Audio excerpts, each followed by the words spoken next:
This summer, New York City is launching the nation's largest employment development program for at-risk LGBTQ youth. It's called NYC Unity Works, and it invests $2.6 million to help young adults with job training, education, and mental health services. NBC News Out correspondent Dan Avery joining me now. Dan, tell us more about this program. Sure. Well, this program was originally set to go last summer, but because of the pandemic, it was postponed this year. It's really been championed by the First Lady, Charlene McCray. She's really been the force behind it. It's $2.6 million being set aside for non-participants over the next 4 years, as you said, setting them up with job training, education, mental health services, caseworkers, and in addition to 2 years of direct services, the staff will stay with them for an additional year, making sure they're staying on their goals and achieving financial independence. You mentioned this project's really important to New York City's First Lady, Charlene McCray. Tell us more about her involvement here.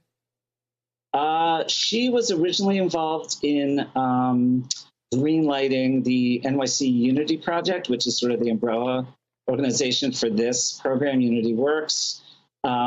It really focuses on at-risk youth, LGBTQ youth.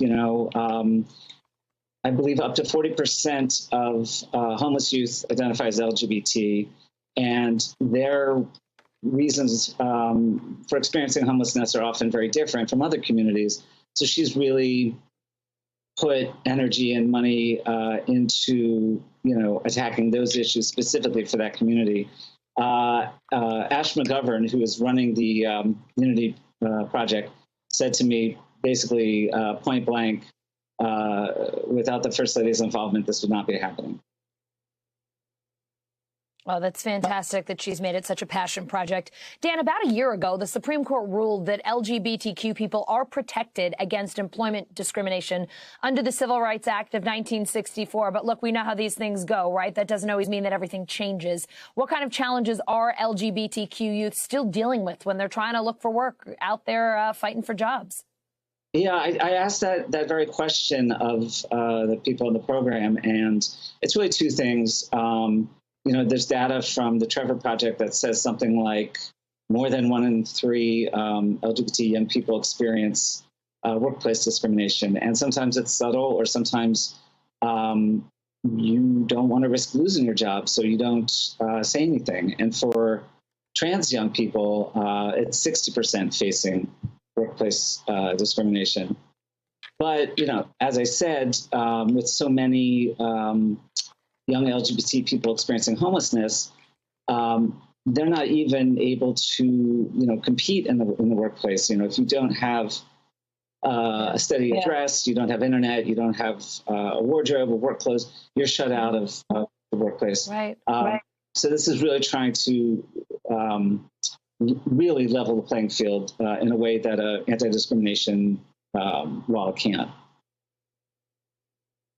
Dan, this program sounds like a terrific idea and one that could work in other U.S. cities. Is there any talk of expanding it beyond New York?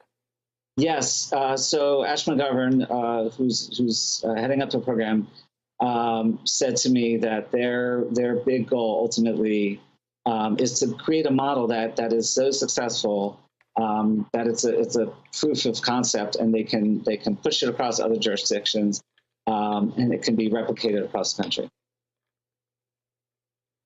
Awesome. That is so great to hear, and hopefully it will expand beyond the city soon. Dan, great to see you. Thank you. Thanks. Hey, NBC News viewers, thanks for checking out our YouTube channel. Subscribe by clicking on that button down here, and click on any of the videos over here to watch the latest interviews, show highlights, and digital exclusives. Thanks for watching.